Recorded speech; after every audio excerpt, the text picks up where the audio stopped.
Jagmeet Singh is the worst politician ever. The unlikely alliance. Singh and Trudeau. Two political figures from different worlds coming together in a surprising partnership. The NDP leader with the bright turbans and even brighter promises.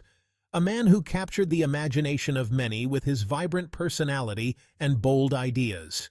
He burst onto the scene, a charismatic figure promising to shake up the Canadian establishment. His speeches were filled with hope and a vision for a better future. Then, he made a deal with the devil, or at least the Canadian equivalent, Justin Trudeau. A move that left many scratching their heads. It seemed like a marriage of convenience. Trudeau, needing the NDP to stay in power, and Singh, eager to flex his political muscle. Both leaders had their own agendas, but they found common ground. But like a cheap suit, the alliance began to fray at the seams. The cracks started to show as their differences became more apparent. Singh, sensing weakness in Trudeau, decided to play his hand. He saw an opportunity to assert his influence and took it. He tore up the agreement, sending shockwaves through Canadian politics. It was a move that no one saw coming.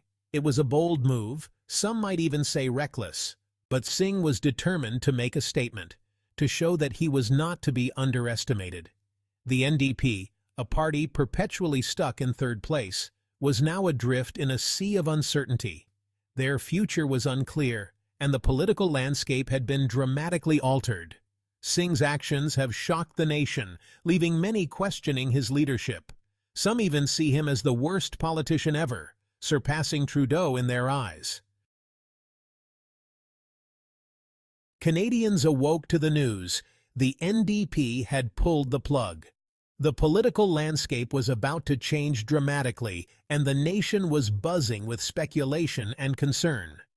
The Confidence and Supply Agreement, once a symbol of political cooperation, was now nothing more than ashes. This agreement had been the bedrock of stability, ensuring that the government could function smoothly despite the challenges.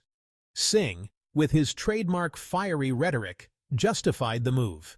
He stood firm, his voice resonating with conviction as he addressed the nation. He spoke of broken promises and a government out of touch with the needs of everyday Canadians. Singh highlighted the growing discontent among the populace, emphasizing the urgency of the situation. The cost of living was soaring, healthcare was in crisis, and Singh placed the blame squarely on Trudeau's shoulders. He painted a vivid picture of the struggles faced by ordinary Canadians, from skyrocketing grocery prices to overcrowded hospitals. The political pundits went into overdrive. Analysts dissected every word, every gesture, trying to predict the fallout of this bold move.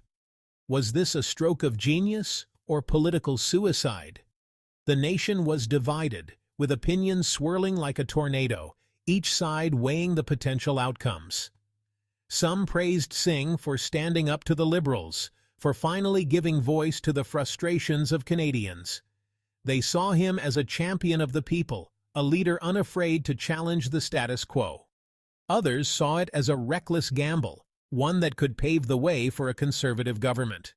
The stakes were high, and the future uncertain, as the nation braced for the political storm ahead.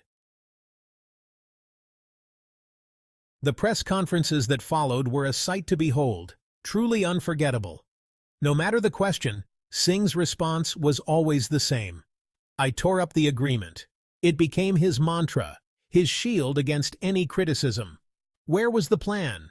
What was the NDP going to do differently, if anything? The questions hung in the air, unanswered and ignored. It was like watching a dog chase its tail, round and round in circles. The initial shock of the broken agreement wore off, replaced by a growing sense of unease. Singh had played his hand, but what was his next move going to be? The political wilderness, NDP's uncertain future. The NDP, once a party of hope and progressive ideals, now seemed lost at sea. Their gamble had alienated the Liberals, their supposed allies, without winning over any new voters. The polls painted a grim picture. The NDP was stuck in third place, their support stagnant. The dream of forming a government seemed further away than ever. The party faithful put on a brave face, but doubt crept in. Was this the beginning of the end for the NDP? Had their charismatic leader led them astray? The answers, like the NDP's future, remained frustratingly out of reach. The fallout: Canadian politics in disarray. The Canadian political landscape was in a state of disarray, a turbulent storm of conflicting interests and power struggles. The Liberals, wounded but not defeated, were forced to govern with a minority, constantly walking a tightrope to maintain their fragile hold on power. Every vote was a nail-biter, their survival dependent on the whims of opposition parties, each decision a potential tipping point. The Conservatives, sensing blood in the water, sharpened their knives, ready to pounce at any sign of weakness.